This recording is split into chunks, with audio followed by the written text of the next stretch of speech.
Hey guys, tonight we begin with one of humanity's greatest talents, coming up with increasingly creative ways to hurt each other when talking no longer works.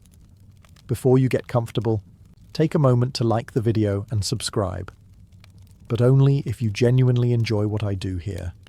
No pressure. I'm not here to lay siege to your village or confiscate your firewood. And let me know in the comments where you're tuning in from and what time it is for you. It's always fascinating to see who's joining us from around the world. Medieval warfare wasn't a noble contest of honor, bravery, and mutual respect. That idea mostly exists because centuries later, people who were not there needed something comforting to believe. In reality, medieval combat was a design problem that kept getting worse, like an arms race run by people who had never heard the phrase, "Maybe this is enough." Every battle asked the same question. How do we stop the other person from continuing to exist? Preferably before lunch. At first, swords worked fine. Then armor happened. Lots of armor. More armor every year. Knights kept adding metal plates like they were afraid the enemy might try to hug them too hard. Soon, warriors resembled walking cookware. Confident, loud, and increasingly difficult to deal with. Weapon makers responded the only way they knew how. Panic mixed with creativity. If cutting stopped working, they crushed. If crushing failed, they punctured. If puncturing didn't solve the issue, they hooked, yanked, tripped, or simply knocked the other person over and let gravity finish the conversation. Medieval engineers did not believe in elegant solutions. They believed in, did it work, yes or no? And what's impressive, or deeply concerning, is how fast innovation happened. Someone would show up to a battlefield in thicker armor, and within a few years everyone else would be carrying a brand new weapon specifically designed to make that armor feel like a bad financial decision. No refunds, no warranty. Blacksmiths experimented constantly. They added spikes because why not? They added chains because rigidity had failed them emotionally. They extended handles so soldiers could maintain a safe emotional distance from the screaming. Every design choice screamed, "I learned this the hard way." This creativity wasn't limited to professionals. Farmers modified tools. Hunters repurposed gear. Militia showed up holding things that technically had other jobs last week. If it could transfer force and cause regret, it was weaponized immediately. The battlefield became a testing ground for bad ideas that worked far too well. And once an idea worked, it spread quickly. There were no ethics committees, no safety testing, no, let's think this through. There was only survival and the quiet hope that whatever you built wouldn't bounce back and hit you. Medieval warfare wasn't poetic, it wasn't romantic, it was iterative design under extreme stress. And every strange, terrifying weapon you're about to see is proof that when humans are cold, scared, and armored like refrigerators, creativity becomes mandatory. The flail is what happens when medieval weapon designers looked at a perfectly normal stick and thought, this is far too safe. At its core, the flail is simple. A handle, a chain, and a spiked ball attached at the end. In practice, it is uncontrolled chaos, physics with anger issues, and a complete rejection of personal safety. The logic behind the flail was actually clever. Shields were becoming a problem, armor was getting thicker, straight weapons bounced. So someone asked the most medieval question imaginable. What if the weapon didn't stop when it hit something? Enter the chain. The flail could swing around shields, over armor, and occasionally into the face of the person wielding it.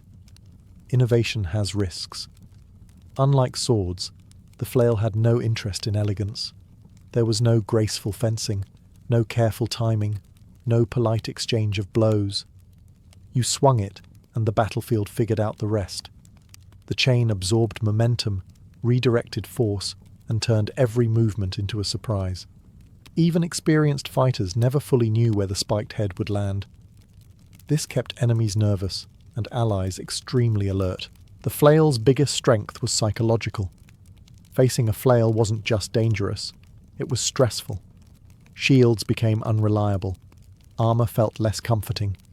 Every swing threatened to sneak around defenses like an uninvited guest who knew your schedule.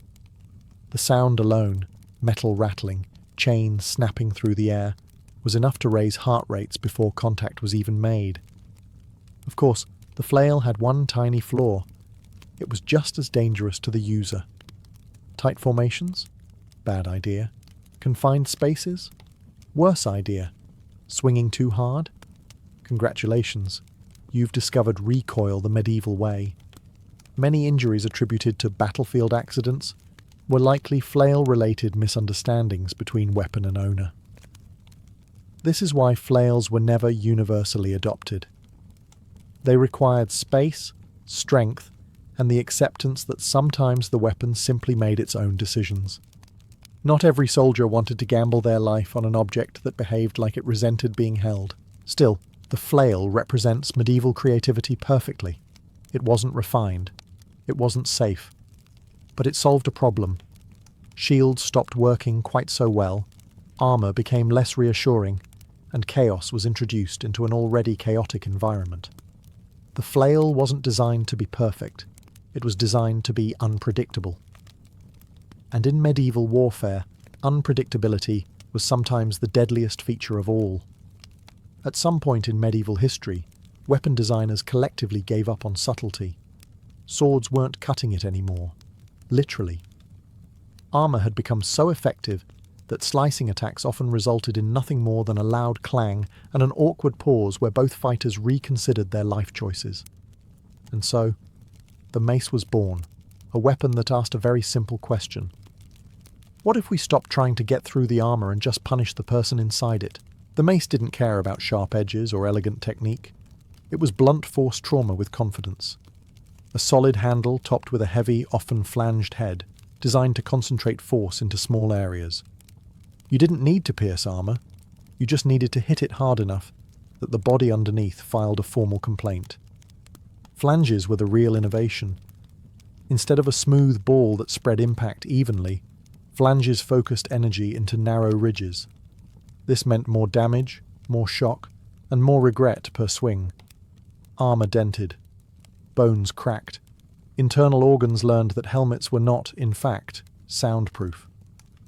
What made the mace especially appealing was its simplicity. No edge to sharpen, no blade to chip, no complicated technique required. If you could lift it and swing it, you were already qualified. Medieval armies appreciated this efficiency. Training took time. Panic did not. The mace also had a deeply psychological effect. Being hit by a sword hurt, but it often came with visible wounds. Being hit by a mace. That left you standing there, confused, dizzy, and suddenly questioning why the world was spinning. Knights discovered that surviving a mace strike didn't mean they were fine. It just meant the damage was happening invisibly, inside their very expensive armor. Clerics even favored maces, supposedly because they avoided shedding blood. This was technically true, in the same way that dropping a piano on someone avoids stabbing them. The end result was still extremely final. Of course, maces had downsides. They were heavy, they required strength, and they weren't particularly inspiring to look at. No one ever gazed upon a mace and thought, "Ah yes, beauty." But medieval warfare wasn't about aesthetics. It was about efficiency. The mace represented a turning point. Armor was no longer protection. It was packaging, and the mace was the delivery method. If the mace was medieval frustration made solid, the war hammer was frustration given a graduate degree. Weapon designers had already accepted that cutting was overrated and crushing was effective. The war hammer simply refined the idea and added a very clear message. Your armor investment was a mistake. At first glance, the warhammer looks almost polite, smaller than a mace, narrower, less dramatic. But this was not kindness. This was focus. One side of the head was usually a flat hammer face, designed to deliver concentrated blunt force. The other side was often a sharp spike or beak, meant to punch into armor, helmets, or joints like a medieval can opener. The genius of the warhammer was its precision. You didn't need to swing wildly. You didn't need dramatic momentum. You needed accuracy. A solid strike to the helmet could scramble thoughts instantly. A blow to the shoulder could numb an entire arm. A well-placed spike could turn a knight's sense of invincibility into immediate panic. Armor wearers quickly learned a hard truth. Protection did not equal safety. Plate armor distributed force, but it did not cancel it. A warhammer didn't slice through metal. It transmitted energy straight through it. The armor stayed intact. The person inside did not. This made warhammers especially popular in close combat. When battles collapsed into chaotic scrums of shouting, slipping, and very poor footing, the warhammer excelled. It was compact, fast, devastating. And unlike swords, it didn't get stuck or bounce off at the worst possible moment. The spike side added insult to injury. It targeted weak points, visors, armpits, joints, anywhere the armor had to bend. Knights spent years training to move in armor, only to discover that one sharp beak could undo all that effort in a second. Confidence vanished quickly after the first dented helmet. Warhammers also had a psychological advantage. They looked purposeful. This was not a weapon you accidentally carried. If someone approached you with a warhammer, you knew exactly what they intended, and none of it involved discussion. In many ways, the warhammer marked the moment medieval warfare fully embraced physics over tradition. No romance, no ceremony, just leverage, momentum, and the understanding that metal does not stop force, it merely redirects it. For armoured warriors, this was a sobering realization. For warhammer designers, it was a success story. At some point, medieval soldiers collectively realized an important truth. Being close to danger was optional. You didn't actually need to stand face to face with a heavily armoured, angry stranger to solve the problem. You could simply keep them far away and make it their problem instead. And thus, the polearm rose to prominence. Polearms were the long-handled multi-tools of medieval warfare. Spears, halberds, glaives, bills. If it had a long stick and something unpleasant attached to the end, it qualified. The design philosophy was simple. Maximize reach, minimize regret. A spear alone already changed everything. Suddenly, foot soldiers could threaten knights before the knight's sword even became relevant. A line of spears turned infantry into a moving wall of absolutely not. Horses refused to charge. Armor became irrelevant if you couldn't get close enough to use it. Distance wasn't cowardice. It was strategy with self-respect. Then things escalated.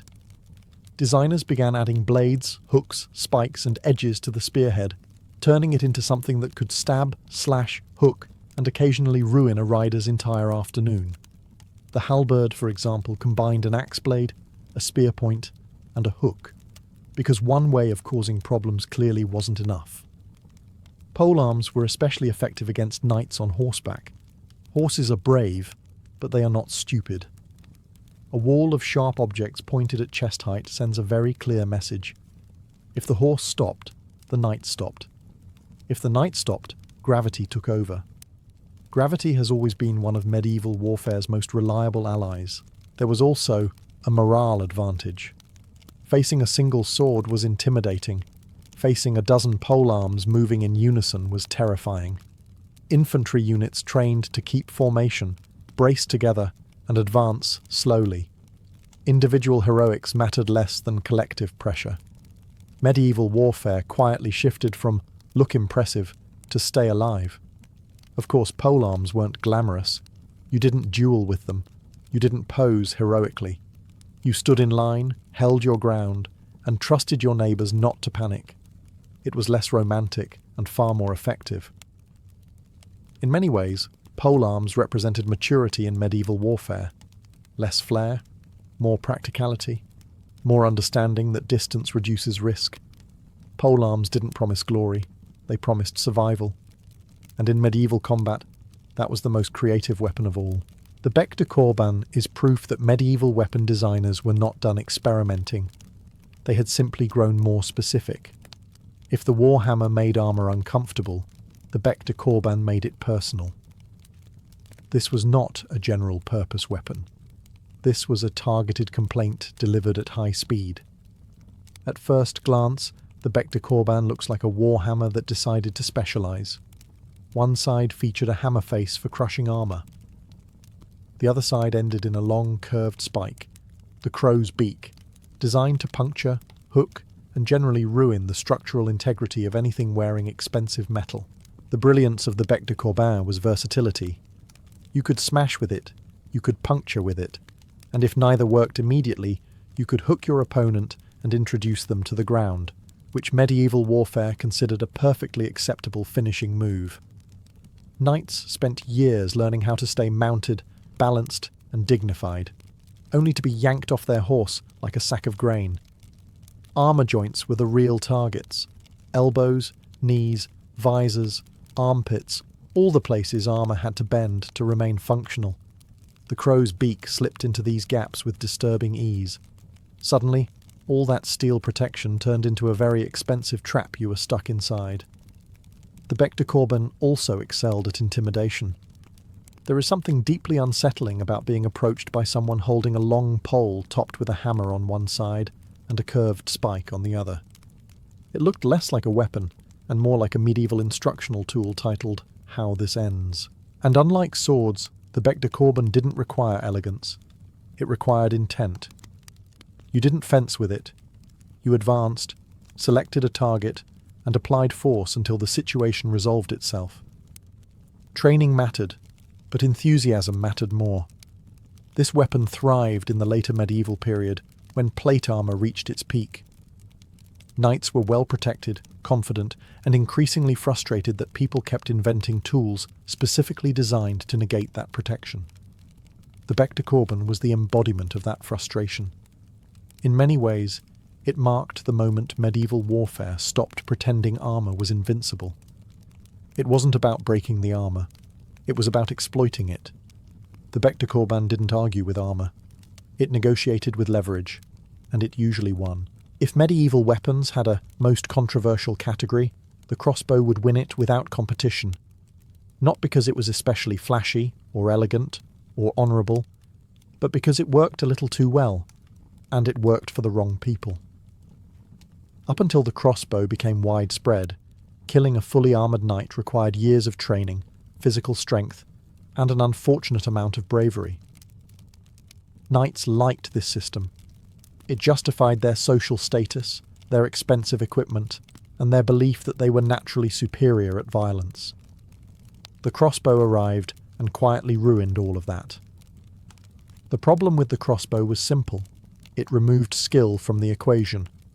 A peasant with minimal training could pick one up, aim it roughly in the correct direction, and deliver a bolt with enough force to punch through armor, mail, or exposed joints. Generations of martial tradition undone by a mechanical trigger and bad intentions. This deeply upset the ruling classes. Crossbows were powerful because they stored energy mechanically. You didn't need great strength. The bowstring was drawn using levers, cranks, or windlasses. Once loaded, the weapon waited patiently, like it was holding a grudge. When released, all that stored energy went straight into the bolt and then directly into someone's day. They were accurate, they were deadly, and they were terrifying. Knights described crossbows as cowardly weapons, which is medieval language for, "This is extremely inconvenient for me personally." The Church even attempted to ban them for use against Christians, declaring them unfit for honourable warfare. This declaration was immediately ignored by everyone who wanted to survive. On the battlefield, crossbows changed behaviour. Knights avoided open ground, shields grew larger, armour designs shifted. Pavis shields, large portable walls, appeared specifically so crossbowmen could reload without becoming targets themselves. Warfare adapted around the weapon because it could not be ignored, and the psychological impact was enormous. You didn't see a crossbow bolt coming. You didn't hear a warning. One moment you were confident in your armour. The next you were on the ground wondering when everything went sideways. Crossbows weren't creative in shape. They were creative in consequence. They flattened social hierarchies and made medieval warfare less about lineage and more about positioning, patience, and luck. The crossbow didn't care who you were. It didn't care what you wore. It cared only about whether you were standing in the wrong place at the wrong time.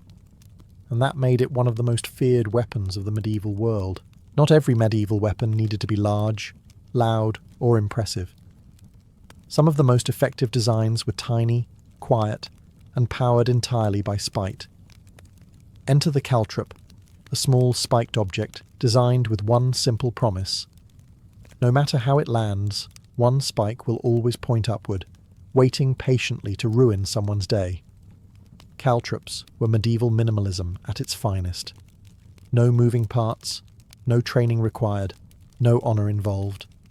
You didn't swing them, aim them, or duel with them. You simply scattered them on the ground and let physics and poor footwear handle the rest. It was weaponized inconvenience taken to its logical extreme. The real victims of caltrops weren't just soldiers, they were horses, and medieval armies lived and died by their horses. A single caltrop under a hoof could cripple an animal instantly, turning a powerful cavalry charge into a confused, screaming mess of stopped momentum and shattered confidence. Knights might survive injuries.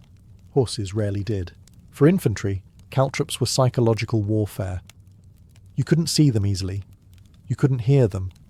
And once you knew they were present, every step became a negotiation. Marching slowed. Formations broke.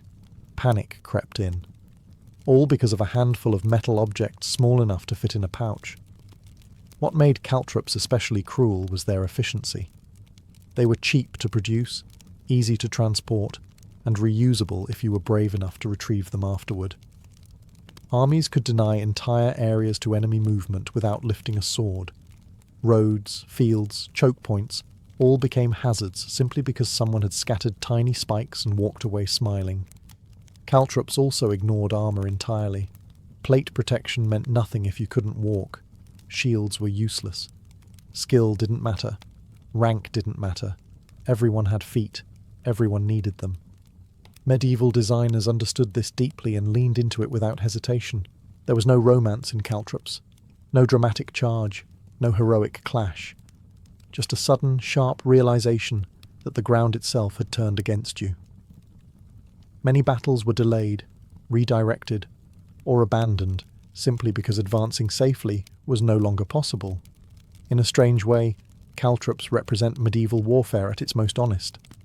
No speeches, no ceremony, just a quiet acknowledgement that sometimes the best way to win is to make movement impossible.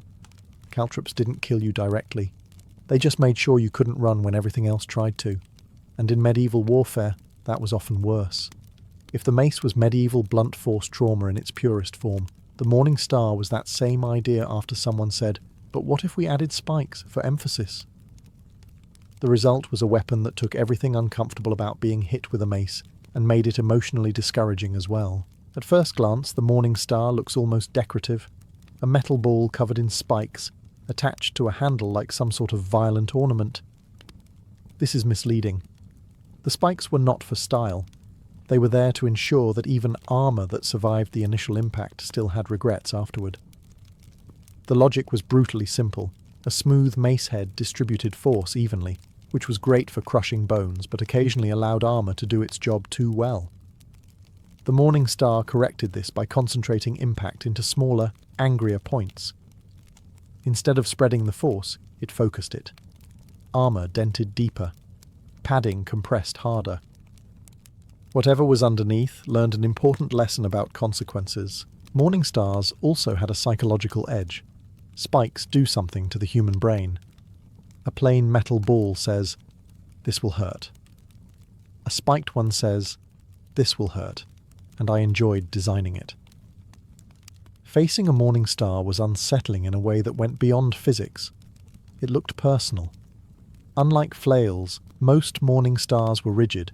No chain, no chaos, no surprise recoil. This made them safer for the user and more predictable in formation fighting. You could swing with confidence, knowing the weapon wasn't going to come back and demand an apology afterward. They were also durable. No delicate edges, no sharpening, no maintenance beyond is it still heavy and covered in spikes?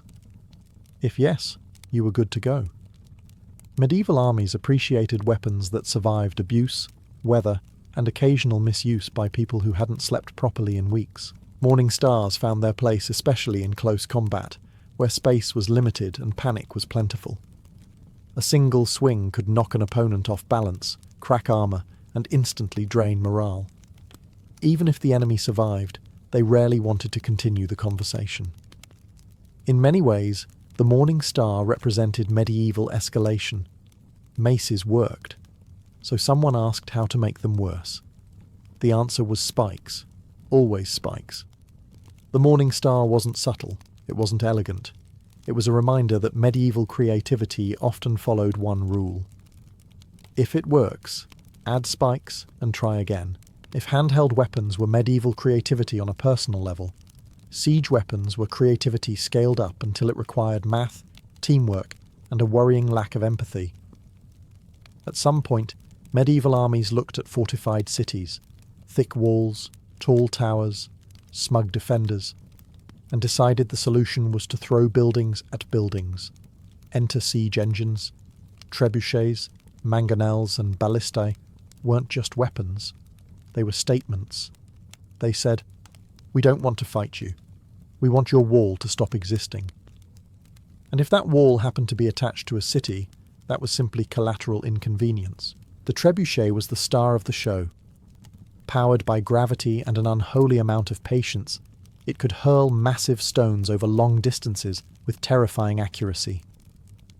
Watching one operate was like witnessing physics lose its temper. Crews carefully adjusted angles, counterweights, and release points, all so a single rock could fly through the air and politely remove a section of masonry. But stones were only the beginning. Medieval armies quickly realized that fear traveled farther than rocks. So they launched burning materials, diseased animal carcasses, and occasionally very loud messages in the form of whatever was lying around. Nothing says "please surrender" like a decomposing cow landing in your courtyard.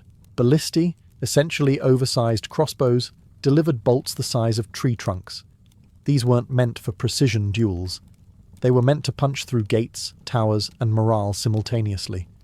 Mangonels hurled stones with less finesse but more enthusiasm, proving that accuracy was optional when momentum was impressive enough. Siege weapons changed warfare by shifting combat from personal bravery to industrial persistence. You didn't win by skill alone. You won by outlasting, outthinking, and outbuilding your enemy. Sieges could last weeks or months, grinding down defenders psychologically, long before walls actually fell. And here's the truly creative part. Most siege engines were built on site. Armies showed up with tools, timber, and instructions, then constructed enormous weapons within sight of the people they planned to use them on. Imagine watching your enemy assemble a machine specifically designed to destroy your home. That's medieval confidence. Siege warfare wasn't elegant. It was slow, brutal, and deeply uncomfortable. But it worked. Walls cracked, cities surrendered, and medieval engineers proved that sometimes the most effective weapon wasn't something you held in your hands. It was something that reshaped the battlefield entirely. Siege weapons didn't just attack defenses. They attacked hope. After centuries of inventing increasingly creative ways to kill each other, medieval soldiers finally paused and asked a rare, thoughtful question. What if we didn't die right away? The answer was the Pavis shield, a piece of equipment that marks the moment medieval warfare briefly flirted with self-preservation. The Pavisi wasn't a shield in the heroic sense. You didn't charge with it. You didn't duel with it. You didn't look impressive holding it. It was large, rectangular, and about as elegant as a wooden door ripped off its hinges. But it worked, and that made it beautiful in a very practical medieval way. Designed primarily for crossbowmen, the Pavis was essentially a portable wall. Soldiers planted it into the ground, crouched behind it, and used it as cover while reloading. A process that took long enough for an enemy archer to finish a prayer, loose a shot, and reconsider their career. Without cover, reloading was a gamble. With a Pavis, it became survivable. These shields were often tall enough to protect the entire body, and sometimes curved slightly to deflect incoming missiles. Many were painted with symbols, city crests, or religious imagery, because nothing says "please protect me" like a saint watching over your reload cycle. The Pavis changed battlefield behaviour. Crossbow units became more disciplined, more stationary, and more lethal. Instead of firing once and running, they could hold ground, reload safely, and keep pressure on advancing enemies. This frustrated knights immensely, which in medieval warfare was often the goal.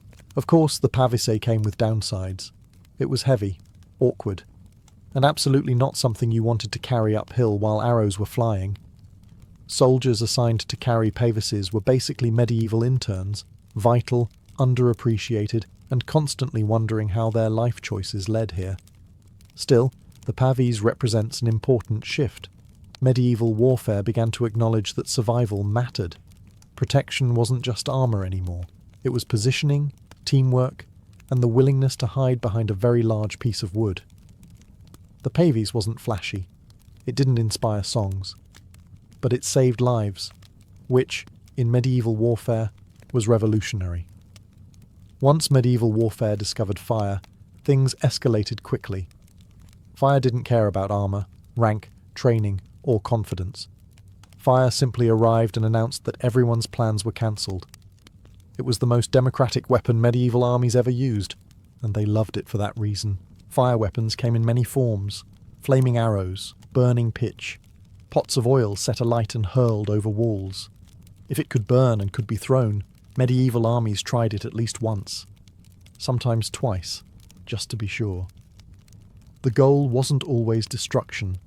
Often it was panic, and fire was very good at that. Flaming arrows were less about accuracy and more about chaos. One arrow landing on a thatched roof could turn a quiet town into a screaming maze of smoke and confusion. Suddenly, defenders weren't guarding walls.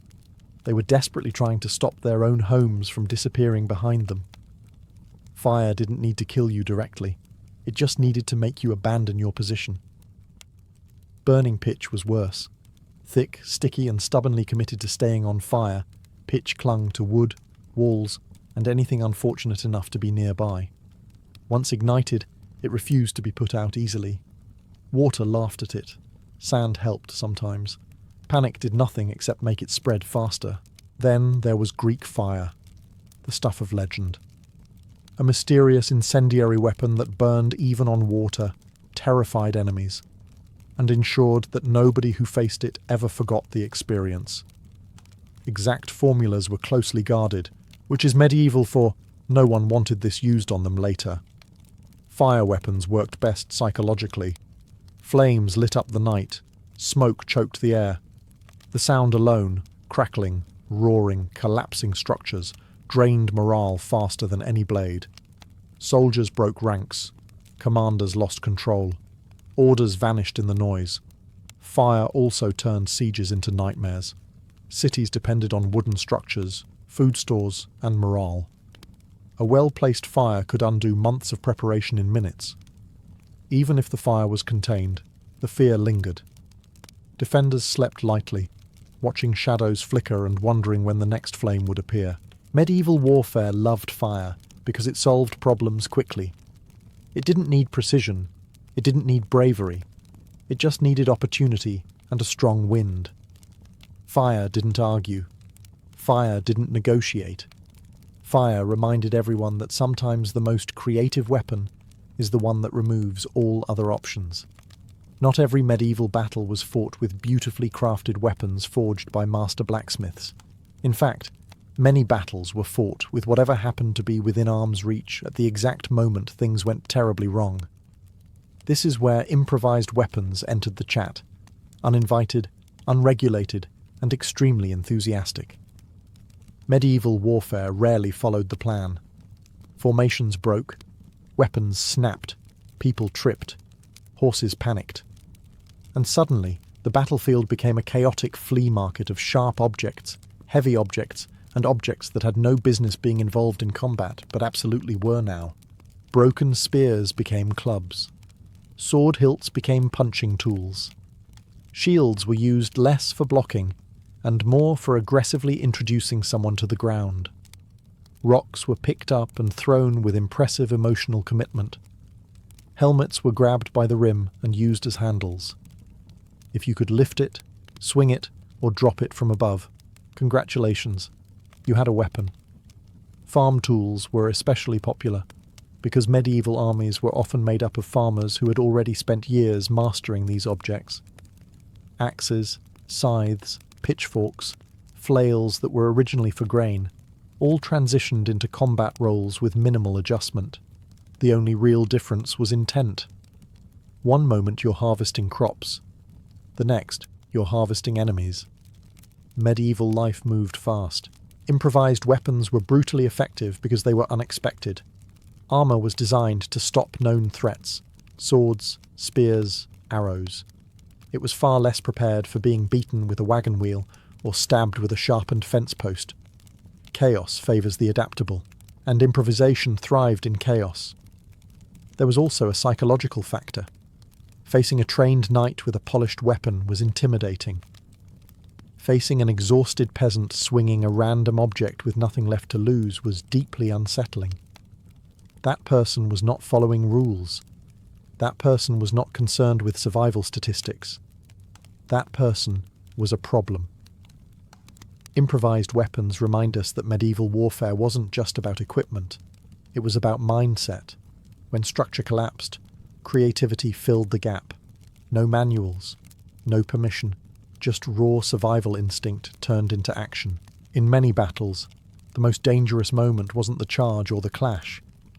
It was the aftermath, when order disappeared and everyone started solving problems on the fly. Improvised weapons weren't elegant. They weren't planned. But they worked, and that made them just as medieval as anything forged in steel. For all the steel, spikes, fire, and clever engineering, medieval warfare ran on one invisible fuel more powerful than any weapon: fear. Most medieval weapons weren't designed just to kill. They were designed to terrify. If you could break the enemy's nerve, the battle ended faster, cheaper, and with far less effort.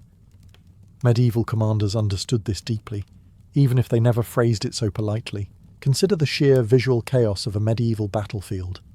Clanking armour, shouting men, horses screaming like they had just realised what was happening, weapons covered in spikes, chains rattling, banners flapping dramatically for absolutely no practical reason. Everything about the scene was engineered to overwhelm the senses. Fear wasn't accidental. It was curated. Many weapons were shaped specifically to look unsettling. Spikes served no purpose once someone was already dead, but they were excellent at making people reconsider advancing. Chains made noise. Noise meant panic. Fire lit up the night sky, turning darkness into a flickering nightmare. Siege engines loomed in the distance, silently promising that walls, homes, and hope were temporary concepts. Even sound itself became a weapon. Drums beat rhythms meant to unsettle. Horns blared unpredictably. The roar of a charging army wasn't just noise, it was psychological pressure applied in waves. Your body reacted before your brain had time to argue. Fear also spread faster than facts. One unit breaking ranks could trigger a collapse across an entire army. You didn't need to kill everyone. You just needed to convince them they were already losing. Medieval weapons that looked brutal helped accelerate that process. If someone nearby fell screaming after encountering a flail, morning star, or burning pitch, everyone else paid attention. Armour didn't stop fear. Training didn't stop fear. Experience sometimes made it worse, because veterans knew exactly what those weapons could do. Confidence shattered quickly when imagination filled in the blanks. Even after battles ended, fear lingered. Survivors carried memories, scars, and stories back home. Tales of horrifying weapons spread faster than armies ever could, ensuring that future opponents arrived already nervous. In medieval warfare, killing was often secondary. Winning meant control. Control came from breaking morale. And morale broke when fear took hold. Steel cut bodies, fire destroyed structures, but fear dismantled armies from the inside. And medieval weapon designers, whether they admitted it or not, knew exactly what they were doing. When you strip away the armor, the banners, the spikes, and the unsettling enthusiasm for fire, medieval weapons all share one origin: survival. Not glory, not cruelty for its own sake. Survival in a world where losing meant death, poverty, or watching everything you owned burn behind a stone wall. Medieval weapon creativity wasn't driven by imagination in the artistic sense. It was driven by necessity. Armor improved, so weapons adapted. Walls rose higher, so stones flew farther. Shields blocked blades, so chains wrapped around them. Every invention was a reaction, not a fantasy. Someone encountered a problem, survived it just barely, and then went home thinking, that cannot happen again. And so the cycle continued. What makes medieval weapons so fascinating isn't just how brutal they were, it's how practical they were.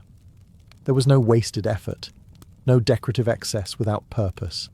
Every spike, hook, flange, and awkward angle existed, because it solved a specific problem someone had faced in combat.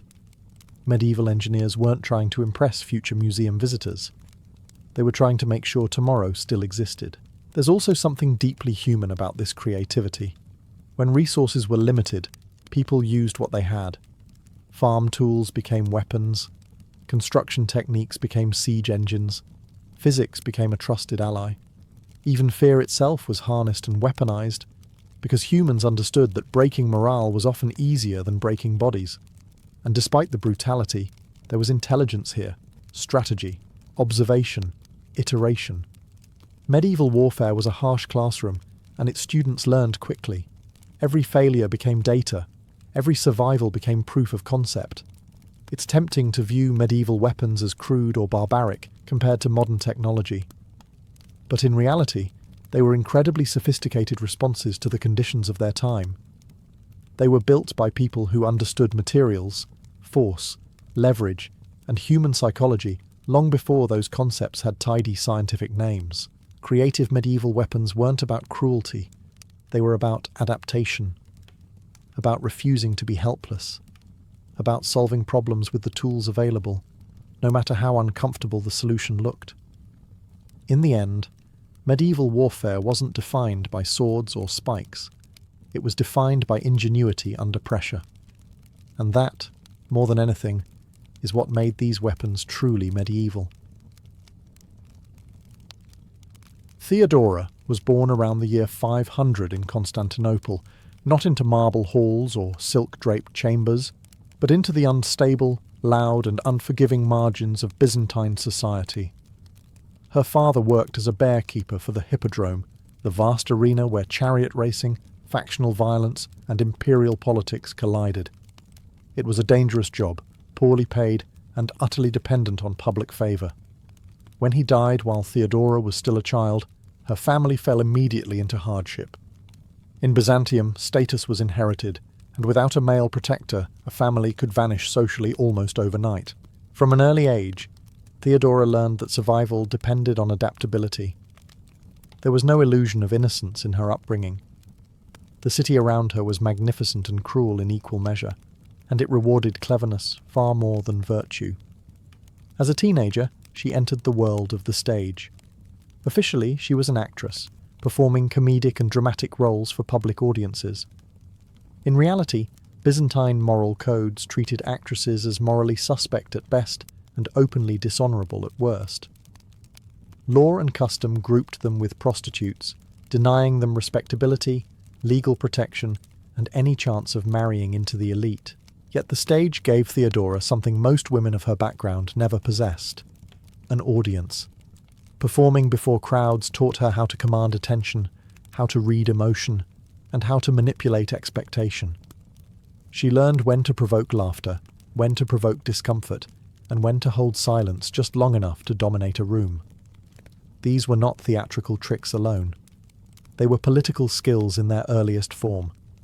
Contemporary sources hostile to Theodora later exaggerated her performances into scandal, portraying her youth as depraved and immoral.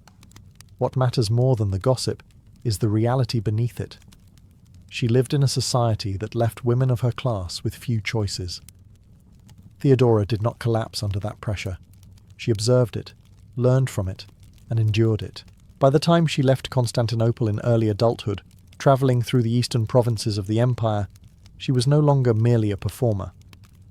She was a woman hardened by poverty, trained in persuasion, and acutely aware of how power truly functioned.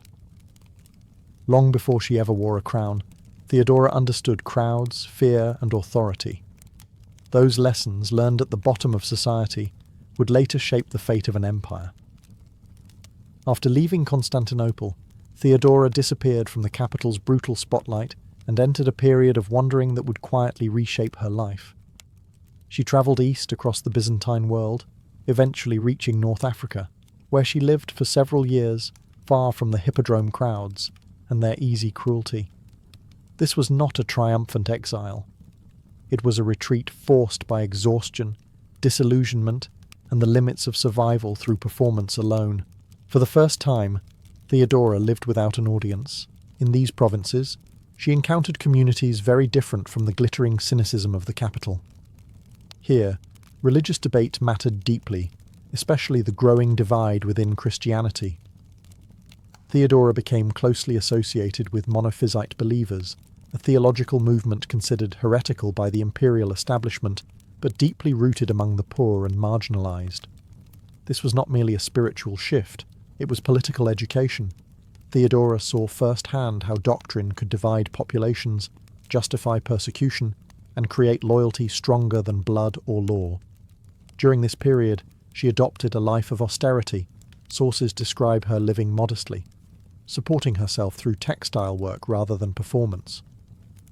Whether fully accurate or shaped by later admiration, the transformation is clear. Theodora was no longer defined by spectacle. She was reshaping her identity. Poverty no longer humiliated her, it disciplined her. When she eventually returned to Constantinople, she was not the same woman who had left.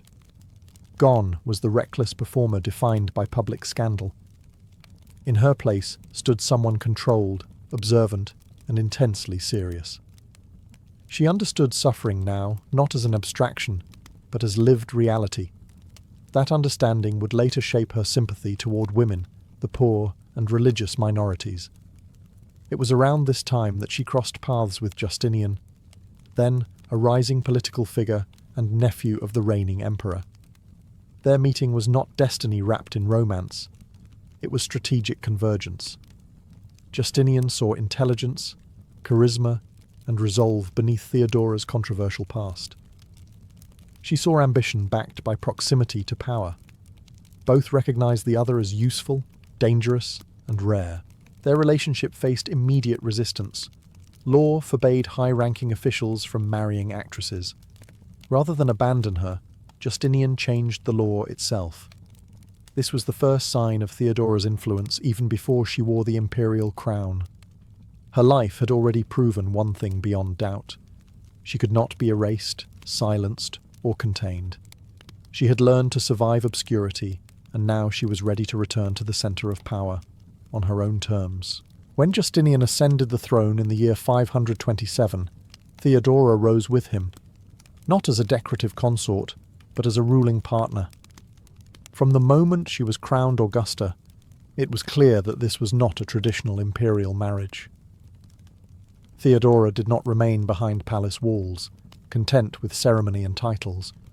She attended councils, received foreign envoys, and involved herself directly in matters of law, religion, and security.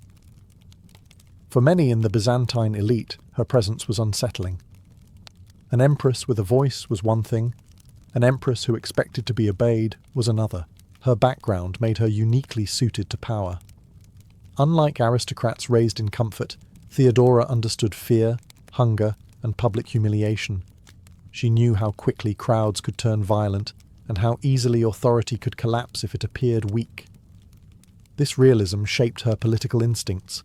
She favoured decisive action over compromise and loyalty over tradition. Those who underestimated her did so briefly. Theodora quickly became a protector of marginalized groups, especially women. She pushed for laws that punished sexual exploitation, expanded property rights for women, and allowed former prostitutes legal protection and the chance at a new life. These reforms were not abstract morality. They were personal. Theodora legislated from memory, reshaping law to prevent others from enduring what she once had. Her religious influence was equally significant. Though officially aligned with imperial orthodoxy, she quietly supported monophysite Christians, sheltering their leaders within the palace and using imperial authority to moderate persecution. This balancing act required extraordinary political finesse. Theodora managed to defend theological minorities without openly challenging imperial doctrine, proving she understood power not as blunt force, but as pressure applied at the right moment. Court historians later struggled to categorize her. Some portrayed her as ruthless, others as saintly. Both missed the point. Theodora was pragmatic. She believed the empire survived through strength, discipline, and calculated mercy, not nostalgia for tradition. She had no patience for elites who confused lineage with competence. By the early years of Justinian's reign, it was already clear that the empire was ruled by two minds, not one. Theodora was not an exception to Byzantine politics. She was its evolution. Her authority did not come from birth or military command, but from an unshakable understanding of human behavior. That made her dangerous and indispensable. In the year 532, Constantinople erupted into chaos. What began as factional violence between rival chariot teams exploded into full-scale rebellion. The city burned as mobs seized streets, murdered officials, and declared a rival emperor. This was the Nika Revolt, the most dangerous uprising of Justinian's reign, and for several days it appeared that his rule and his life were finished. As flames consumed palaces and churches, panic spread through the imperial court. Advisors urged Justinian to flee across the Bosporus, abandon the capital, and regroup elsewhere. Escape ships were prepared. Survival, they argued, was preferable to martyrdom. In that moment of fear, authority wavered. The empire teetered on the edge of collapse. It was Theodora who refused to yield.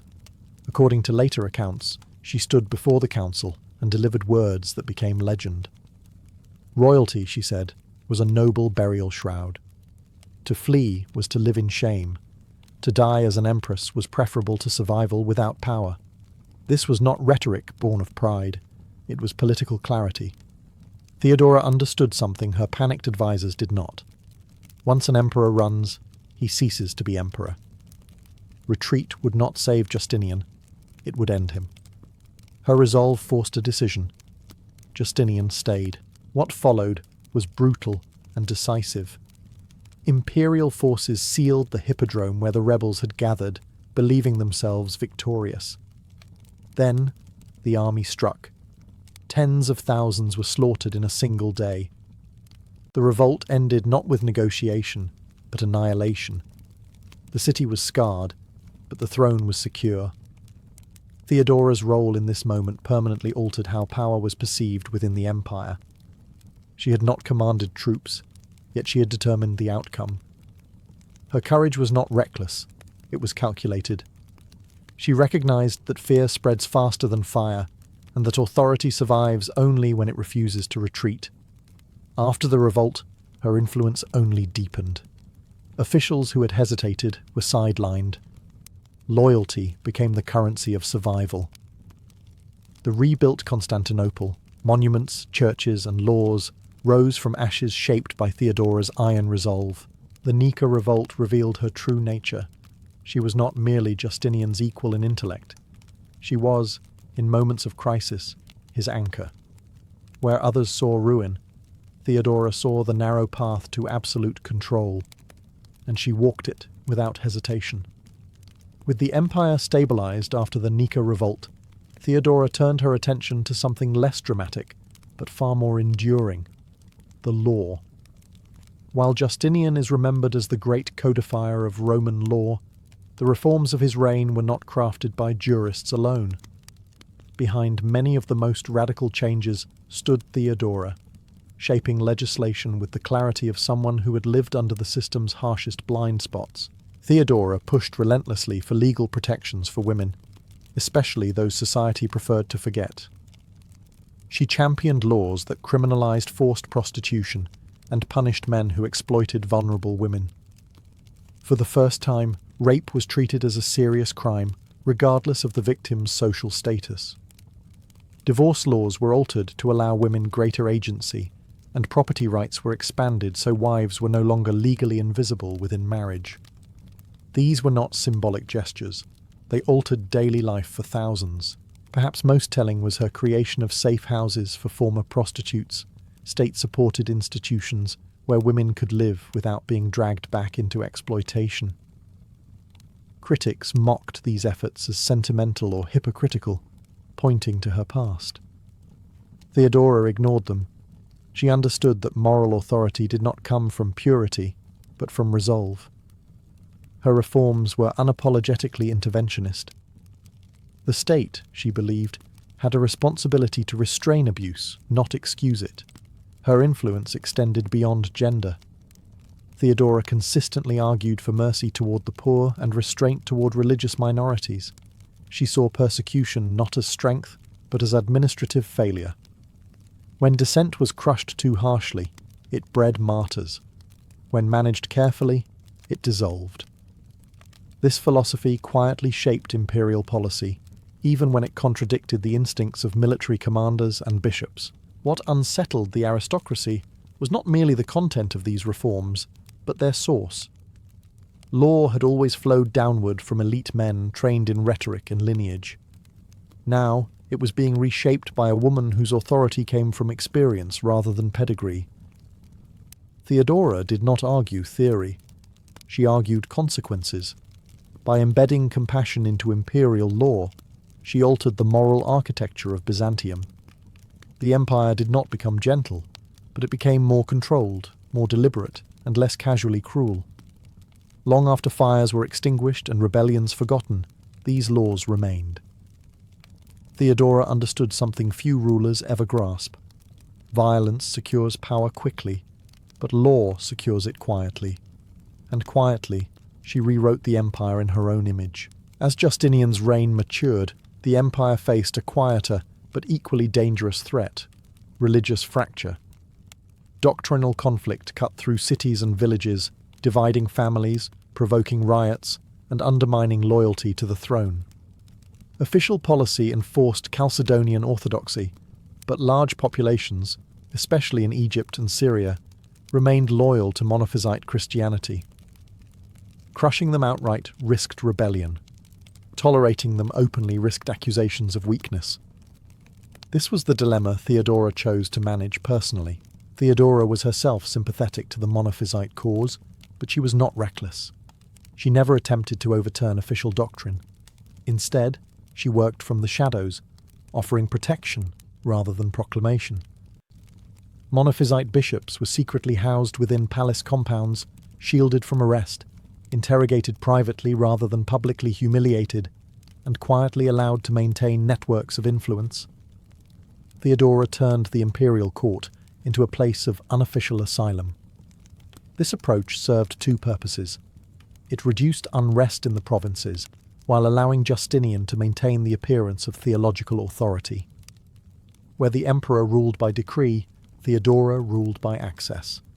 She decided who was heard, who was spared, and who was silenced discreetly. In an empire where religion and politics were inseparable, this made her one of the most powerful figures alive. Not everyone approved. Orthodox clergy resented her interference, and court insiders whispered that she was undermining the spiritual unity of the empire. Theodora responded with patience, rather than confrontation. She understood that belief could not be coerced into obedience. Stability required tolerance, carefully disguised as discipline. Her religious policy reflected her broader worldview. Theodora did not believe in absolute conformity. She believed in containment. Differences could exist as long as they did not challenge the throne. Violence in her mind was a sign that governance had failed upstream. Even Justinian, a man deeply invested in theological legacy, deferred to her judgment in these matters more often than sources openly admit.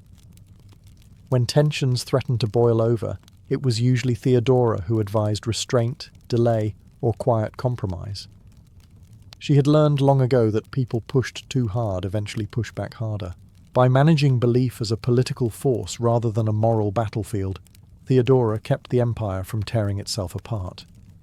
Her faith was real, but her loyalty was always to stability. In Byzantium, that distinction meant survival. This chapter of her rule reveals her most subtle strength. Theodora did not need public victories. She was content shaping outcomes invisibly, confident that history would move in the direction she set, even if it never spoke her name aloud. By the late years of Justinian's reign, the nature of authority in Byzantium had quietly shifted. The court still revolved around the emperor, but those who mattered understood an unspoken truth.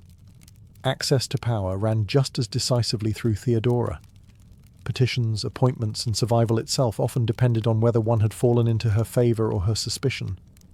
She did not need proclamations to rule. Influence was enough. Theodora was feared not because she was unpredictable, but because she was consistent. She rewarded loyalty without sentiment and punished betrayal without hesitation. Officials who mistook her silence for weakness rarely made the same mistake twice. She had no interest in theatrical cruelty, yet she was untroubled by severity when stability demanded it. Mercy, in her view, was a tool, not a reflex. Her relationship with Justinian during these years was one of deep interdependence. Justinian remained the visionary, builder of monuments, codifier of law, dreamer of Roman restoration. Theodora was the realist. She tempered his ambitions, restrained his impulses, and absorbed the political cost of unpopular decisions. Where he thought in centuries, she thought in consequences. Illness began to shadow her life during this period, likely cancer, though contemporary sources avoid clinical certainty. Even as her health declined, her authority did not. She continued to receive officials from her chambers, issue instructions, and manage court rivalries with undiminished sharpness. Physical weakness did not translate into political retreat. If anything, her judgment grew colder, more refined. What unsettled observers most was her refusal to mythologize herself. Theodora did not cultivate public devotion, nor did she attempt to soften her image. She allowed enemies to hate her openly, confident that fear outlasted affection. In a society obsessed with hierarchy and appearances, she operated almost without illusion. Power was not sacred. It was practical. Foreign envoys took note. Diplomacy increasingly accounted for Theodora's preferences, even when negotiating with the emperor himself. This was unprecedented. An empress had become a fixed variable in imperial calculation, not an ornament to be acknowledged politely. As her life narrowed, her legacy widened. Theodora had proven that authority could be built from experience rather than lineage, from intelligence rather than tradition. She did not dismantle the empire's structures. She mastered them. In doing so, she left behind a dangerous precedent: that power could belong to those bold enough to claim it and disciplined enough to keep it. In the year 548, Theodora died after a long illness, likely cancer. She was not yet 50. There were no dramatic final words recorded, no staged farewell to the court. Her power ended quietly, the way she often preferred to exercise it, without spectacle. Yet the absence she left behind was immediate and destabilizing. Byzantium had lost not just an empress, but its sharpest political mind. Justinian survived her by nearly 2 decades, but his reign after her death was never the same. He continued to legislate, to build, to dream of imperial restoration, yet something essential had vanished. Advisors once checked by Theodora's realism now spoke more freely. Religious policy hardened. Military ambition stretched further than resources could sustain. The balance she had maintained between mercy and force, belief and control, slowly eroded. Contemporary reactions to her death revealed how deeply she had divided opinion. Supporters mourned a protector of the vulnerable, a ruler who understood suffering because she had lived it. Critics exhaled in relief, portraying her as manipulative, cruel, and dangerously ambitious. Many accounts written after her death, especially by hostile chroniclers, rewrote her life as scandal and excess, reducing decades of governance to moral judgment. It was easier to condemn her past than confront her competence. Yet law remembers what gossip forgets. The reforms she championed remained in force. Protections for women endured. Limits on exploitation held. Her quiet tolerance toward religious minorities left institutional traces long after her personal networks vanished. The empire continued to operate inside a framework she had helped design, even as it pretended she had been a temporary anomaly. Theodora's legacy was uncomfortable because it disrupted narrative order. She was not born noble, yet ruled nobles. She was not trained as a scholar, yet shaped law. She was not a general, yet decided battles. Byzantium preferred its power draped in tradition. Theodora exposed power as something learned, not inherited. After her death, the court tried to return to familiar hierarchies. But precedent cannot be erased. Future empresses would be measured against her, whether openly acknowledged or not. She had expanded the possible. Theodora did not leave monuments bearing her name alone. She left a warning and an example. An empire may survive brilliance without compassion, or compassion without strength. But under her rule, Byzantium learned what happens when both exist in the same person. Long after her death, Theodora refused to remain silent in history. She lingered in law codes, court memory, and imperial anxiety, an unresolved presence that Byzantium never fully reconciled. Chroniclers struggled to contain her within familiar categories. She was too ruthless to be a saint, too protective of the vulnerable to be a tyrant, too effective to be dismissed as a scandal. So they argued about her instead. That argument became her afterlife. Later writers, especially those hostile to her religious sympathies or unsettled by her origins, leaned heavily on her early years. They turned survival into sin and ambition into depravity. This was not accidental.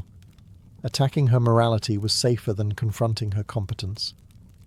Theodora had ruled too well to be ignored, so she was attacked where power was not supposed to exist. In a woman who had risen from nothing, yet even her enemies could not erase the evidence of her rule. The Byzantine state that followed her death bore the marks of her decisions. Women retained protections they had never known before. The poor had precedents for imperial intervention. Religious minorities remembered that restraint had once existed at the highest level, and emperors learned, quietly, that unchecked ambition without internal balance could hollow a reign. Theodora's true legacy was not a single reform or moment of courage. It was a new model of authority. She proved that power did not require noble birth, military command, or public adoration. It required understanding people, how they fear, how they obey, how they break. She ruled not by illusion but by precision. In mosaics, she appears frozen in gold, robed in imperial splendor, distant and untouchable. But the real Theodora was shaped by hunger, humiliation, and endurance. She carried those experiences into the palace and never forgot them. That memory made her dangerous to those who ruled by habit, and invaluable to those who ruled by necessity. Byzantium survived many emperors. Few altered its internal logic. Theodora did. She changed what was possible inside power itself. Her life remains unsettling because it offers no comfort. There is no redemption arc that ends in softness, no punishment that restores moral order. There is only competence, sharpened by hardship, exercised without apology. And that, more than any scandal or legend, is why Theodora endures. Europe was already worn thin by crusading failure. Jerusalem remained beyond Christian control. Knights had marched east and returned broken, and faith simmered with frustration rather than triumph. Many believed God was displeased with warriors stained by greed and violence. If armed men had failed, perhaps innocence would succeed. It was in this climate that one of the strangest ideas in medieval history took root: that children, pure of sin, could reclaim the Holy Land through faith alone. The movement began not in palaces or monasteries, but in villages. In northern France, a shepherd boy named Stephen of Cloyes claimed that Christ had appeared to him in the form of a poor pilgrim. According to Stephen, he was given a letter for the King of France and a divine command: gather children and lead them to Jerusalem. Word spread quickly. In a society where visions were taken seriously and miracles expected, skepticism was rare. The story carried a powerful appeal. God had chosen the humble. God had chosen the young. Children began to gather. Though children is misleading. Many were adolescents, some were young adults, and others were the poorest members of society regardless of age. They had no weapons, no supplies, and no plan beyond belief. They sang hymns as they marched, convinced the Mediterranean would part before them as the Red Sea once had. Parents tried to intervene. Local priests often failed to stop them. Some even encouraged the movement, seeing it as a sign of divine renewal. This was not a crusade authorized by the Church. No pope called it. No bishops organized it. That absence of official control was precisely what made it spread so fast. The movement fed on rumor, sermons, and emotion. Hunger, plague, and social inequality had already destabilized communities. The Children's Crusade gave meaning to suffering. It offered a role to those with none. Medieval Europe did not separate faith from reality. If God wished to act through children, then logistics were irrelevant. Miracles would fill the gaps. That belief was not naive by medieval standards. It was normal. What made the Children's Crusade truly dangerous was not fanaticism, but sincerity. These young pilgrims believed completely. They trusted strangers. They trusted visions. They trusted that the world would bend to faith. And because they believed so deeply, they marched forward without fear. By the time authorities realized what was happening, the movement had already escaped control. Thousands were on the road. The dream had taken hold. And dreams, once released, are very hard to stop. As the movement spread beyond France, a parallel procession began forming east of the Rhine. In the German lands, a boy named Nicholas of Cologne emerged as a prophetic figure, preaching that God had chosen the young to succeed where armoured knights had failed. Like Stephen, Nicholas promised miracles. He claimed angels would guide the faithful, and that the sea itself would open before them. For thousands of desperate families, this message was irresistible. Soon, roads filled with children and adolescents abandoning their villages. Some left secretly at night. Others departed openly, singing hymns and carrying crude crosses. Not all were truly young. Many were poor labourers, shepherds, beggars, and runaways who blended into the crowds. Medieval chroniclers later used the word children more to describe social status than age. These were the powerless, the overlooked, the disposable, now united by belief. The march itself was brutal. Summer heat scorched the roads, food was scarce, and disease spread quickly among the crowds. There was no central authority, no supply lines, no protection. Those who fell behind were left behind. Some died quietly in ditches. Others turned back in shame, returning home to villages that no longer recognized them. But many pressed on, driven by collective momentum. To stop walking felt like doubting God. As the columns moved south through the Alps, reality intruded more harshly. Mountain passes were unforgiving. Children collapsed from exhaustion. Locals sometimes offered food or shelter, moved by pity or faith. Others saw opportunity. Thieves preyed on the marchers. Unscrupulous guides demanded payment to lead them onward. The crusade had no defences against exploitation. Clergy reactions were mixed. Some priests warned that this was madness, not holiness. Others hesitated, fearing to oppose what might be divine will. In a world where miracles were expected, restraint could look like disbelief. That hesitation proved fatal. The movement was never formally blessed, but it was never decisively condemned either. Silence became permission. The most powerful force driving the march was not leadership, but community. Each child looked to the others for confirmation. If everyone believed, then belief must be right. Doubt became isolation. Faith became survival. By the time the German and French groups approached the Mediterranean coast, thousands had already vanished through death, desertion, or quiet collapse. Yet those who remained believed they were the chosen few. They had endured suffering, and suffering, they believed, proved God's favour. They were wrong, but they had not yet learned how wrong. By late summer, the surviving groups reached the Mediterranean, convinced the final miracle was at hand. For the French followers of Stephen, the destination was Marseille. For the German marchers led by Nicholas, it was Genoa. In their imagination, this was the moment history would bend. As Moses had crossed the Red Sea, so too would they walk dry-shod into the Holy Land. All suffering would be justified. All doubt would vanish. The sea did not open. At Genoa, the children waited. They prayed, sang, and stared at the water. Certain delay was part of God's plan. When nothing happened, confusion crept in. Some locals mocked them. Others pitied them. The city authorities, alarmed by the growing number of starving pilgrims, ordered them to disperse. A few children accepted offers of work or shelter. Many simply sat on the shore, unwilling to abandon belief, even as it collapsed around them. Nicholas urged his followers onward, insisting that the miracle would occur elsewhere. A smaller group continued south toward Rome. Along the way, hunger and illness thinned their numbers further. When they finally reached the Pope, he did not bless their mission. Instead, he praised their faith and told them to return home. It was a gentle dismissal, but devastating. The crusade was over, even if no one wanted to admit it. In Marseille, events took a darker turn. 2 merchants offered to transport the children across the sea free of charge. To exhausted pilgrims, this seemed like divine intervention. Ships were boarded, hymns were sung, hope surged one last time. Then the ships sailed and never returned as promised. What happened next is pieced together from fragments and later testimony. Some ships were wrecked in storms, drowning everyone aboard. Others reached ports in North Africa, where the children were sold into slavery. Faith had made them trusting.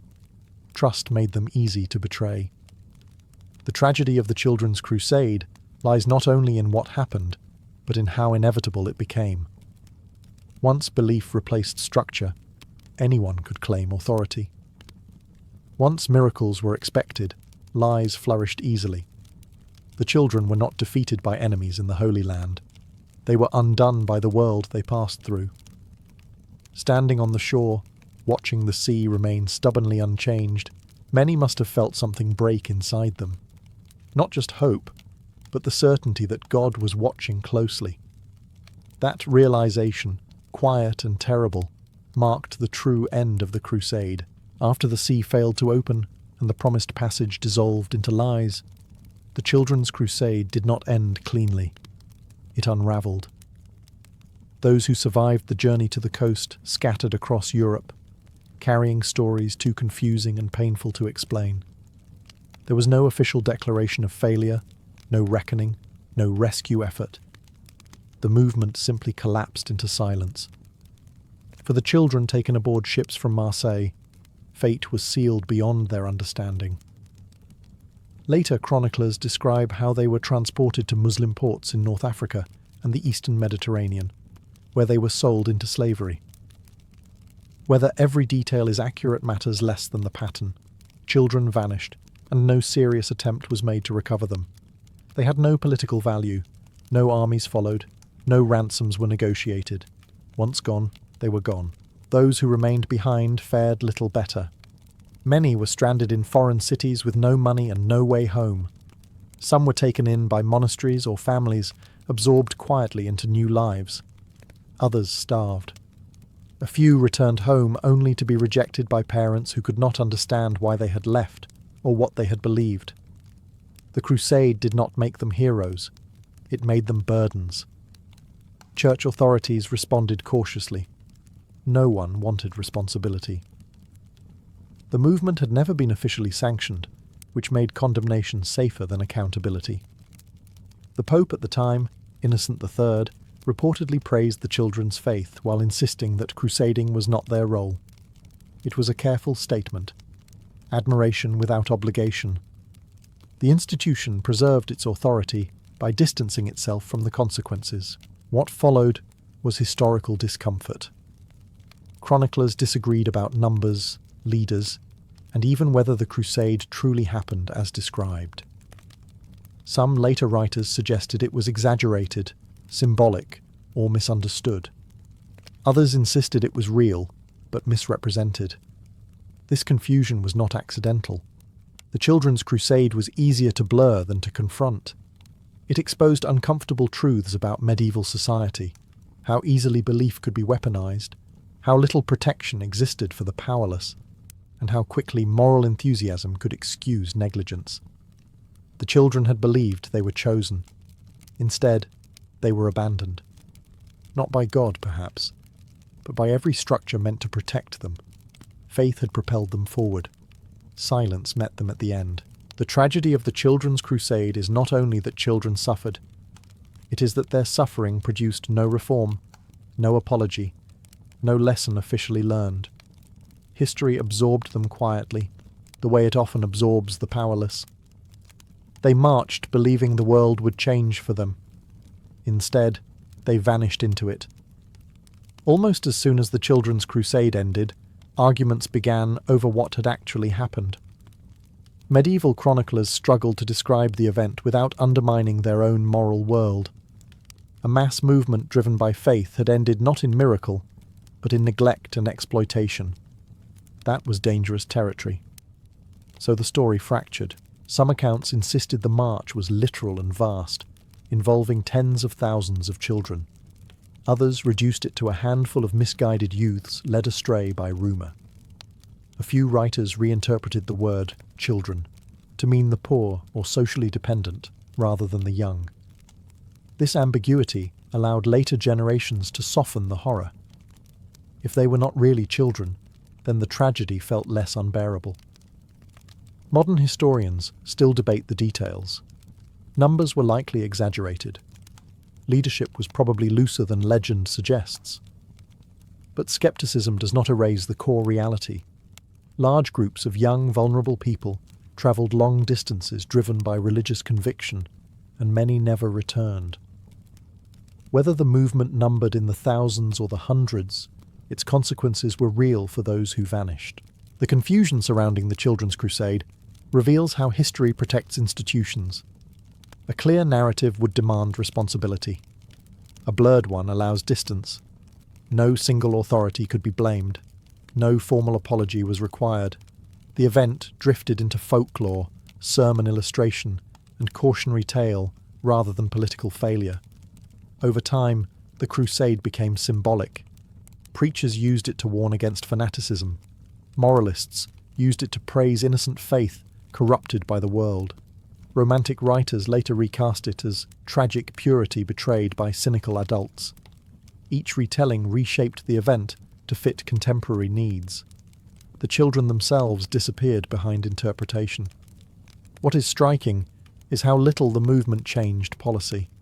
There was no reform of pilgrimage practices, no new safeguards for the young, no serious attempt to regulate charismatic preaching among the poor.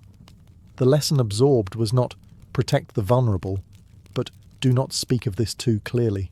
The Children's Crusade sits uncomfortably between myth and documentation, because it exposes a fault line in medieval Christianity. Faith was supposed to save. Here, it endangered. Obedience was supposed to protect. Here, it isolated. The Crusade forced an implicit question few wanted to answer. What happens when belief runs ahead of responsibility? That question was quietly buried. History remembers the Children's Crusade not because it changed the world, but because it failed so completely. It stands as a reminder that sincerity does not prevent tragedy, and that devotion, when unguarded, can become a weapon against those who hold it most purely. What made the Children's Crusade possible was not only belief, but the way medieval society understood innocence. Children were seen as closer to God, uncorrupted by sin, untainted by greed. This idea was powerful and dangerous. It allowed adults to project hope onto the young while avoiding responsibility for their safety. Innocence became a justification rather than a protection. Many adults did not stop the children because stopping them felt like opposing God's will. If children were chosen, interference was doubt. Doubt, in a deeply religious culture, was a moral failure. Parents hesitated. Priests hesitated. Officials hesitated. Each delay allowed the movement to grow. What should have triggered alarm instead inspired awe. At the same time, innocence made the children exploitable. They trusted easily. They believed authority was benevolent. They assumed adults would not lie to them about something sacred. That trust was rewarded with manipulation. Guides charged money. Merchants offered transport. Strangers promised miracles. Few were punished afterward, because the victims had no voice and no advocates. The Crusade also revealed a brutal social truth. Poor children mattered less. Many who joined were already marginal, hungry, homeless, or unwanted. Their disappearance did not destabilize power structures. There were no noble families demanding answers, no economic consequences, no political pressure. The loss was absorbed quietly by the lowest levels of society. In this way, the Children's Crusade functioned as a kind of moral blind spot. Everyone involved could claim good intentions. No one needed to accept guilt. Faith explained everything. Tragedy became misfortune rather than failure. The language surrounding the event reinforced this avoidance. Chroniclers praised devotion rather than questioned outcomes. Sermons emphasized purity rather than protection. Even condemnation focused on false leaders, not on the collective refusal to intervene. Responsibility was always displaced, onto God, onto fate, onto unnamed deceivers. What the children learned, if they survived, was harsher. They learned that belief did not guarantee safety, that adults could fail them without consequence, that sacred language could conceal selfish motives. These lessons were never written into law or theology, but they were carried forward quietly in memory. The Children's Crusade was not a collapse of faith. It was a collapse of guardianship. Society admired innocence but did not defend it. That contradiction sits at the heart of the tragedy, and it raises an unsettling question that echoes far beyond the Middle Ages. When innocence inspires action, who is responsible for the consequences? In 1212, no one answered. For those who survived the Children's Crusade, the hardest part often began after the journey ended. Returning home did not bring relief. It brought silence, disbelief, and shame. Villages had changed. Families had adapted to absence, and the children who returned were no longer the same people who had left singing hymns on the road. Some survivors came back thinner, sick and exhausted, carrying stories few wanted to hear. Parents struggled to understand how faith had led their children so far and cost so much. In some places, returning pilgrims were welcomed with relief. In others, they were met with suspicion. Why had they failed? Why had God not protected them?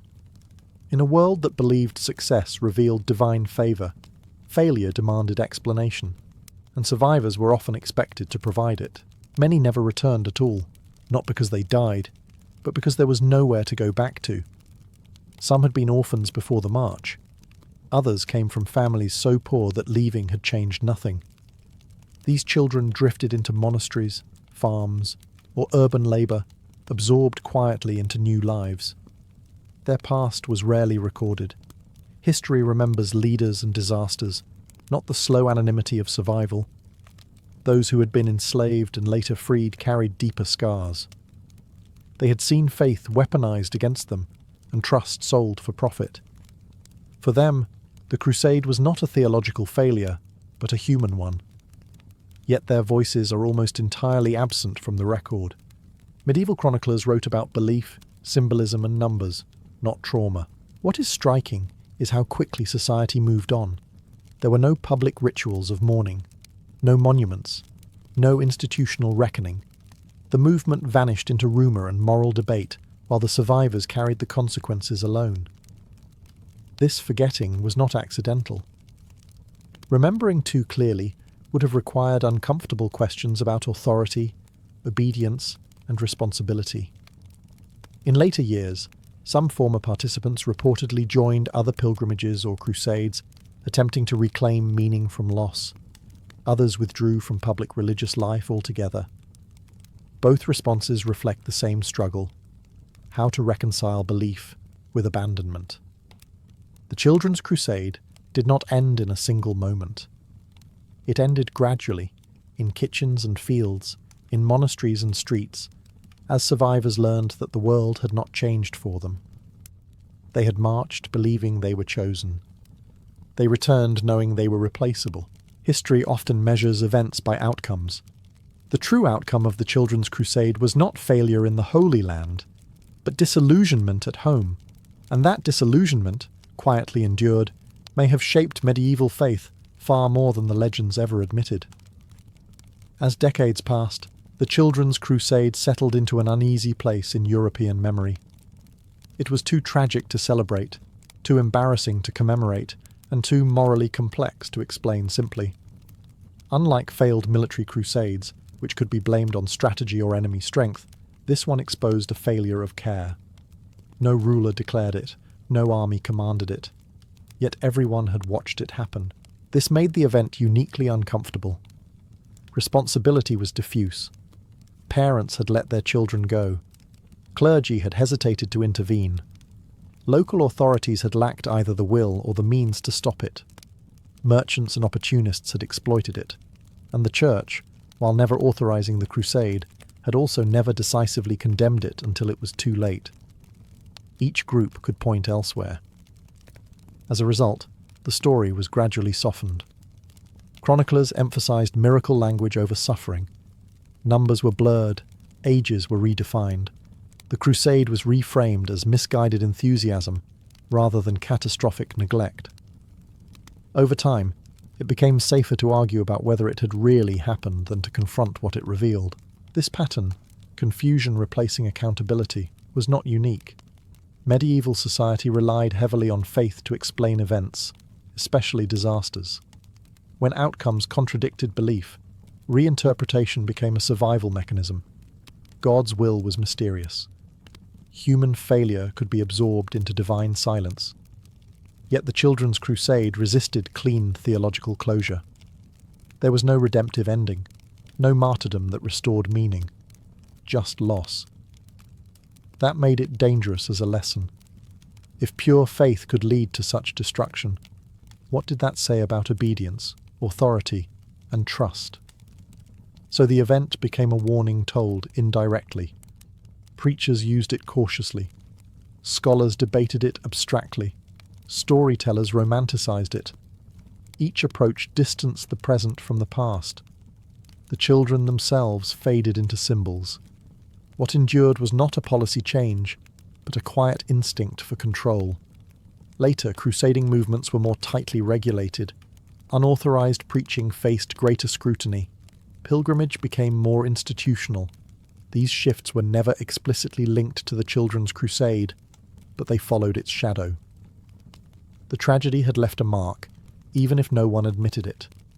The Children's Crusade was not erased from history.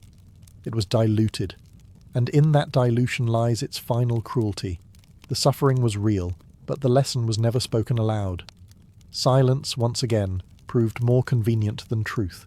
The Children's Crusade endures not because it changed borders or theology, but because it exposes a recurring human failure. It shows what happens when belief outruns responsibility, when sincerity is mistaken for safety, and when admiration for innocence replaces the duty to protect it. The tragedy lies less in the march itself than in the number of adults who stepped aside and allowed it to continue. This was not a story of evil masterminds orchestrating destruction. It was a story of hesitation. Parents feared opposing what might be God's will. Clergy feared being seen as faithless. Authorities feared acting without clear mandate. Each delay felt small. Together, they became fatal. The The Children's Crusade reminds us that harm often occurs not through cruelty, but through inaction justified by virtue. It also challenges the comforting idea that pure intentions guarantee good outcomes. The children believed with extraordinary intensity. They prayed, fasted, and endured suffering willingly. None of that protected them. Faith gave them courage, but it did not give them food, ships, or defenders. When belief was not paired with structure, it left them exposed to hunger, deception, and violence. The episode forces an uncomfortable question. Who is responsible when the vulnerable are inspired into danger? Medieval society answered that question poorly. So have many societies since. Again and again, young people are praised for conviction while being denied protection. Passion is celebrated. Consequences are ignored. The Children's Crusade also reveals how history treats the powerless. Knights who failed were recorded, debated, and redeemed. Children who vanished were argued over, then forgotten. Their suffering became a footnote, a moral anecdote, a historiographical puzzle. Yet each lost child lived a full reality that history reduced to uncertainty. What makes the event so haunting is its familiarity.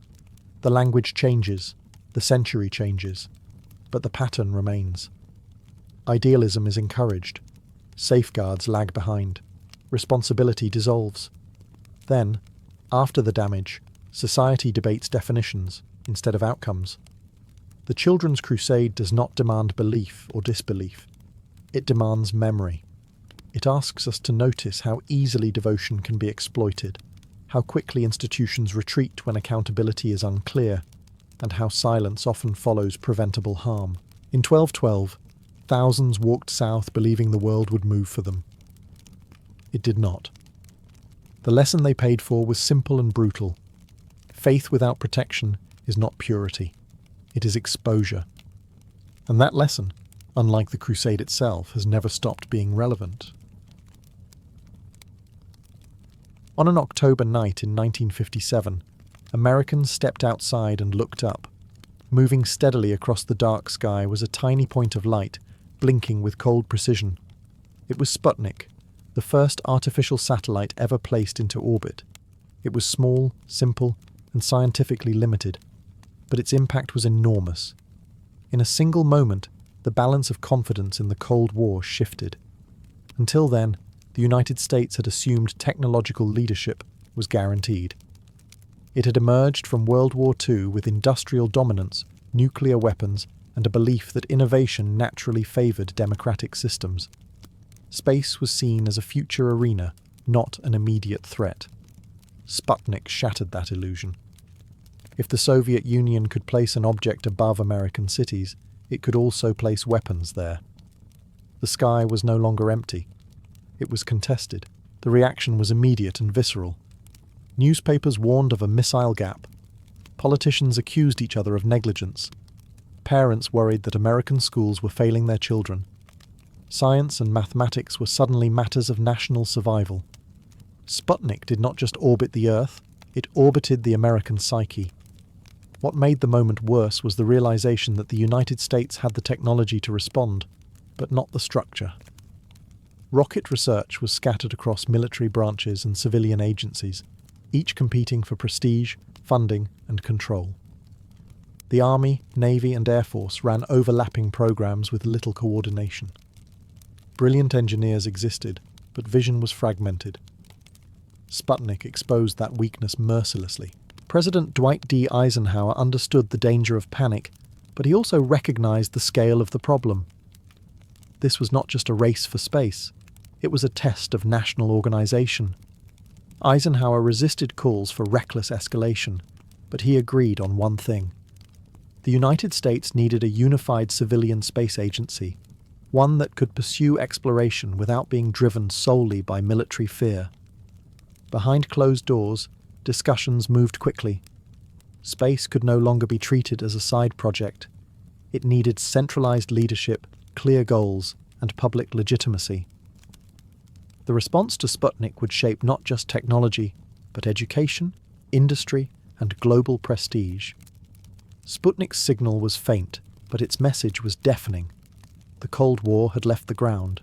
and the United States, suddenly aware it was behind, began preparing a response that would redefine humanity's relationship with the cosmos. The shock of Sputnik forced the United States to confront an uncomfortable truth. It already possessed much of the knowledge needed to reach space, but it lacked a coherent system to use it. For decades, aeronautical research had been handled by the National Advisory Committee for Aeronautics, better known as NACA. Founded during the First World War, NACA had quietly become one of the most sophisticated research bodies in the world. Its wind tunnels, laboratories, and engineers shaped nearly every major American aircraft design. But NACA was built for air, not space. As rockets replaced propellers, NACA found itself at a crossroads. Its scientists understood high-speed flight, heat, and control, exactly the problems space travel would create. Yet its mandate was narrow and its culture cautious. It advised, it tested, it did not lead grand national missions. Sputnik made that restraint unacceptable. Within months, the Eisenhower administration began reshaping the American approach to space. The decision was deliberate. Space exploration would be civilian-led, not dominated by the military. This was both strategic and symbolic. A civilian agency could present spaceflight as peaceful exploration rather than orbital warfare. It would also prevent rivalry between military branches from paralyzing progress. In 1958, Congress passed the National Aeronautics and Space Act. With it, NACA was dissolved and reborn as the National Aeronautics and Space Administration. NASA inherited NACA's facilities, personnel, and institutional memory, but its mission was vastly expanded. It would explore space, it would coordinate national effort, and it would do so in full public view. The transition was not smooth. Engineers accustomed to quiet research suddenly found themselves working under political scrutiny and public expectation. Timelines tightened, failures became headlines, budgets exploded. NASA was no longer an advisory body. It was a symbol of national urgency. Crucially, NASA absorbed more than just NACA. It drew in military rocket programs, scientific satellites, and experimental projects that had previously competed with one another. For the first time, the United States had a single organization tasked with reaching beyond Earth. Fragmentation gave way to focus. This transformation marked a philosophical shift. Space was no longer a side effect of weapons development. It was a destination in its own right. Exploration, science, and prestige were fused into one mission.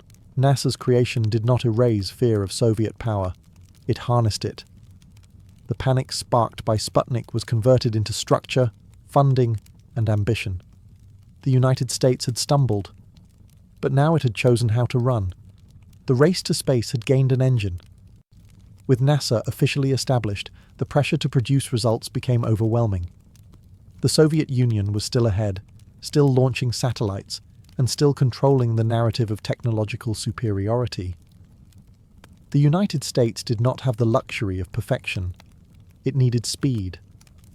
Out of that urgency emerged Project Mercury, a program defined by a single, brutally simple goal: put an American human into space and bring them back alive. Mercury was not designed for elegance or long-term exploration. It was a crash program. Engineers worked under relentless deadlines, adapting existing rocket technology that had never been meant for human passengers. Safety margins were thin. Failures were expected. The question was not whether something would go wrong, but whether NASA could survive mistakes in public view. One of the most controversial decisions NASA made was to select military test pilots as astronauts. These men were disciplined, accustomed to danger, and already comfortable being instruments of national policy. They were not scientists. They were not explorers in the romantic sense. They were chosen because they could follow orders precisely and remain calm while riding experimental machines that barely worked. The media quickly turned them into heroes. The Mercury 7 became symbols of courage and masculinity in an anxious nation. But inside NASA, the mood was far less celebratory. Every launch risked humiliation. A single televised failure could confirm fears that America simply could not compete. Early tests were disastrous. Rockets exploded on launch pads. Capsules malfunctioned. Animals sent ahead of humans barely survived. Each setback fed criticism that NASA was rushing too fast, that spaceflight was being driven by politics rather than readiness. Those critics were not wrong, but delay carried its own cost. In 1961, the gamble paid off, partially. Alan Shepard became the first American in space, though only on a brief suborbital flight. It was a symbolic victory, not a strategic one. The Soviet Union had already placed a human into orbit. Still, the flight mattered. It proved NASA could launch, control, and recover a human mission under pressure. Project Mercury did not close the gap. It revealed it. But it also did something essential. It showed that NASA could operate at Cold War speed without collapsing. Procedures hardened. Confidence grew. Engineers learned how to fail forward. Mercury was never meant to win the space race. It was meant to prove the United States belonged in it. And in that narrow, dangerous sense, it succeeded. Project Mercury proved that Americans could survive spaceflight, but it did nothing to resolve the central problem. The United States was still behind. The Soviet Union had reached orbit first, stayed longer, and captured the imagination of the world. NASA needed a goal so large, so definitive, that it would reset the race entirely. That goal arrived not from engineers, but from politics. In May 1961, President John F. Kennedy addressed Congress and issued a challenge that stunned both the nation and NASA itself. The United States would commit to landing a man on the moon and returning him safely to Earth before the decade was out. At the time, this was an audacious promise bordering on reckless. The technology did not exist. The path was unclear. Failure was a real possibility. Kennedy's decision was not driven by scientific curiosity. It was strategic. A lunar landing offered a clear, dramatic victory that could not be matched incrementally. Either it happened or it did not. There was no partial credit. That clarity transformed NASA overnight. Budgets exploded, facilities multiplied, entire regions of the country were reshaped by space infrastructure. NASA grew into a massive organization coordinating hundreds of thousands of workers across universities, private companies, and military contractors. The moon became not just a destination, but a deadline. To reach it, NASA needed more than Mercury could offer. It required experience in long-duration flight, rendezvous, and maneuvering in space. This led to Project Gemini, a program designed to turn raw astronauts into skilled operators.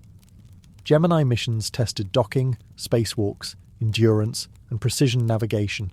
Mistakes were common. Danger remained constant. The pace was unforgiving. Astronauts trained relentlessly. Engineers worked around the clock. Each mission built on the last, stacking risk and knowledge together.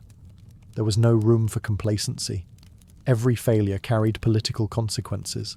Kennedy did not live to see the outcome of his promise. His assassination in 1963 cast a shadow over the program. Yet the commitment endured. By then, the moon effort had become irreversible. Too much money, pride, and momentum were invested to turn back. This chapter marked the moment NASA transformed from a reactive agency into a driver of national ambition. Space exploration was no longer about catching up. It was about redefining what victory looked like. The moon was distant. The timeline was brutal. But the promise had been made. And NASA now existed to keep it. With the moon deadline looming, NASA entered the most intense phase of its existence. The challenge was no longer conceptual. It was logistical, industrial, and human. Landing on the moon required solving thousands of problems simultaneously, many of which had never been encountered before. Space was unforgiving, and the margin for error was effectively zero. At the center of this effort stood Apollo program, the largest peacetime technological project in history. Apollo was not a single mission, but an entire ecosystem of rockets, spacecraft, computers, training regimes, and contingency plans. It demanded new factories, new launch complexes, and new ways of managing complexity. Nothing on this scale had ever been attempted. NASA made a crucial strategic decision early on. Lunar Orbit Rendezvous. Instead of landing a massive spacecraft on the Moon, a smaller module would detach, land, and then rejoin a command ship in lunar orbit. The idea was risky and controversial. If docking failed, the crew would be stranded. But it was the only approach that made the mission feasible within the decade. Once again, NASA chose risk over delay. The workforce behind Apollo was vast and young. Engineers in their 20s made decisions that could kill astronauts. Programmers wrote code with less computing power than a modern calculator, yet that code would guide humans across hundreds of thousands of miles. Mistakes were inevitable, and some were catastrophic. In January 1967, disaster struck. During a ground test, a fire swept through the Apollo 1 command module, killing 3 astronauts. The nation watched in horror. The tragedy exposed design flaws, complacency, and the deadly cost of schedule pressure. For a moment, the entire program seemed in jeopardy. NASA stopped. It tore the spacecraft apart, literally and institutionally. Procedures were rewritten, materials were replaced, culture changed, safety became an obsession. The pause was painful, but essential. Apollo would not survive without humility. When flights resumed, they did so with hardened resolve. Each mission tested another piece of the lunar puzzle. Rockets thundered. Crews trained relentlessly. Failures were studied, not hidden. Apollo was no longer just about beating the Soviets. It was about proving that human ambition could be matched by discipline. The Moon was still distant, but the machinery to reach it was finally real. NASA had learned the hardest lesson of all. Speed without reckoning leads only to tragedy. By the summer of 1969, NASA stood on the edge of everything it had promised. After years of testing, tragedy, redesign, and relentless pressure, the Apollo program was ready to attempt what had once seemed impossible. Apollo 11 was chosen to make the attempt, not because it was perfect, but because it was ready enough. The mission carried 3 astronauts: Neil Armstrong, Buzz Aldrin, and Michael Collins. Each had a role shaped by risk. Armstrong and Aldrin would descend to the Moon's surface in the lunar module. Collins would remain alone in lunar orbit, circling endlessly, knowing that if docking failed, his crewmates would die below him. The descent was anything but smooth. Alarms flashed. Fuel ran dangerously low. Armstrong took manual control, guiding the lander away from a hazardous surface littered with rocks.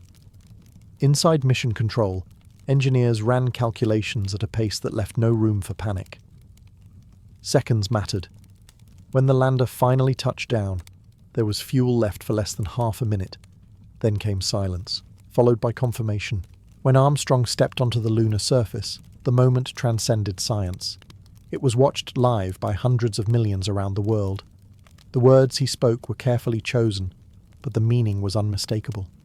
This was not just an American victory, it was a human one. In the Cold War, symbolism mattered as much as hardware, and no symbol had ever been larger. The flag planted on the Moon was political, but the images were universal. Humans walking on another world rewrote the boundaries of the possible. The Soviet Union, watching closely, had no equivalent response. The race had been decided not by orbit counts, but by spectacle and achievement. Yet inside NASA, celebration was restrained. Too many knew how close the mission had come to disaster. Too many understood that success had balanced on judgment, improvisation, and luck. Apollo 11 did not prove that spaceflight was safe. It proved it was survivable. With that single mission, NASA fulfilled the promise made years earlier under pressure and doubt. The moon landing did not end the Cold War, but it ended the question of whether the United States could lead in space. NASA had reached the moon. The world would never look at the sky the same way again. The success of Apollo 11 was undeniable, but it created a problem few had anticipated. The race had been won. The goal that justified extraordinary budgets and risk was complete. Almost immediately, a quiet question emerged inside government and NASA itself. What now? Public interest peaked with the first landing, then began to fade. Subsequent Apollo missions were scientifically richer, more complex, and more dangerous, but they felt familiar. Walking on the moon had gone from miracle to routine in a matter of years. Television ratings declined. Political attention shifted. The Cold War had not ended, but space was no longer its sharpest battlefield. NASA felt the change quickly. Funding tightened. Missions were cancelled. The ambitious plans for permanent lunar bases and human missions to Mars were quietly shelved. Apollo continued, but its momentum slowed. What had once been an unstoppable national project became vulnerable to budget committees and shifting priorities. Internally, NASA wrestled with identity. Was it an exploration agency, a scientific institution, or a geopolitical tool? During Apollo, it had been all three at once. Without the moon deadline, those roles began to pull in different directions. Engineers who had thrived under pressure now faced uncertainty. The agency that had been built for speed had to learn restraint. Yet Apollo left behind more than footprints. Technologies developed for lunar missions spilled into civilian life. Computing, materials science, telecommunications, medical monitoring. More importantly, Apollo had built an infrastructure, launch facilities, mission control, training pipelines that could not simply be dismantled. NASA was too large, too visible, and too valuable to disappear. The question became how to justify spaceflight in peacetime. Exploration alone was not enough. NASA reframed its mission around science, Earth observation, and long-term presence in orbit. This transition would lead to new programs, new compromises, and new risks. Apollo had proven that humanity could reach another world under extreme pressure. What it had not answered was whether society would continue reaching once the pressure eased. Victory, it turned out, was simpler than direction. NASA stood at a crossroads. It could chase another grand gesture, or it could redefine what space was for. The choice would shape not just budgets, but the future of human presence beyond Earth. The age of crisis-driven exploration was ending. A quieter, more uncertain era was beginning. As the Apollo era wound down, NASA faced a reality it had never truly confronted before. Survival without urgency. The agency had been built to sprint, not to wander. With no immediate rival demanding dramatic victories, spaceflight had to justify itself through continuity rather than spectacle. The answer NASA chose was permanence in low Earth orbit. Out of this shift emerged the Space Shuttle program, a system designed not to conquer new worlds, but to make space accessible, repeatable, and economically defensible. The shuttle was a compromise shaped by politics as much as engineering. It promised reusability, frequent flights, and reduced cost. In reality, it delivered capability and flexibility at the price of complexity and risk. The shuttle transformed NASA's daily work. Astronauts became operators rather than pioneers. Missions focused on satellite deployment, scientific experiments, and military payloads. Space became a workplace. This shift mattered. It normalized human presence beyond Earth, even if it lacked Apollo's drama. Yet the shuttle also exposed the limits of ambition under constraint. To satisfy competing demands from Congress, the military, and the scientific community, the system grew fragile. Safety margins shrank. Warning signs accumulated. In 1986, the Challenger disaster shattered the illusion that routine meant safe. 17 years later, Columbia would repeat the lesson. These losses forced NASA to confront a painful truth. Spaceflight does not forgive complacency. Despite tragedy, the orbital strategy endured. NASA partnered internationally, culminating in the International Space Station, a permanent human outpost built not by competition, but by cooperation. Former Cold War rivals worked side by side. Space became a shared domain rather than a battlefield. This period reshaped NASA's identity. It was no longer racing an enemy. It was managing complexity over decades. Success was measured in data, reliability, and incremental progress. Critics called it uninspiring. Supporters called it mature. What mattered most was continuity. Through shuttle flights and orbital stations, NASA preserved human spaceflight knowledge that might otherwise have vanished. Skills were passed forward. Infrastructure was maintained. The path outward remained open, even if no one knew where it would lead next. The founding panic of 1958 had long faded. In its place stood an agency learning how to endure without fear. NASA had traded urgency for persistence. That trade would define its future and determine whether the age of cosmic ambition was paused or merely waiting. The National Aeronautics and Space Administration began as a reaction, an institution born from fear, embarrassment, and urgency. Yet over time, it became something far more enduring. What started as a Cold War response evolved into a framework for how humanity approaches the unknown. NASA's true legacy is not confined to flags on the moon or stations in orbit. It lies in the idea that exploration can be organized, sustained, and shared across generations.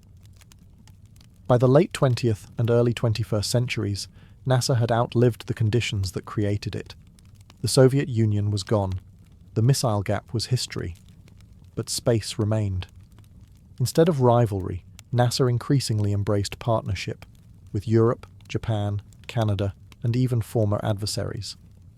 Exploration shifted from domination to collaboration. Science replaced spectacle as the primary justification. At the same time, a new reality emerged. Government was no longer the only driver of spaceflight. Private companies entered the arena, promising cheaper launches and faster innovation. NASA adapted again, stepping back from owning every vehicle and instead shaping goals, standards, and destinations. The agency that once built everything learned to orchestrate. This evolution did not diminish NASA's importance. It clarified it. NASA became the long-term architect of space ambition, the institution willing to take on risks and timelines too large for private industry alone. It pushed outward with robotic explorers, deep space telescopes, and plans for returning humans to the moon and eventually reaching Mars. Each mission built on decades of accumulated knowledge. What makes NASA remarkable is not that it succeeded perfectly, but that it persisted. It absorbed tragedy without retreat. It reinvented itself without losing purpose. Few institutions survive the end of their founding crisis. NASA did. Looking back, the founding of NASA in 1958 was less about beating the Soviets than about answering a deeper question. How does a society respond when the future arrives sooner than expected? The answer was organization, investment, and belief that knowledge itself was a form of security. The Cold War panic that created NASA has faded into textbooks. The agency remains, still launching, still exploring, still asking questions that have no immediate payoff. That endurance is its quiet triumph. NASA did not just launch rockets, it launched a way of thinking, one that treats the universe not as a threat overhead, but as a place humanity belongs. And that may be the most ambitious mission of all.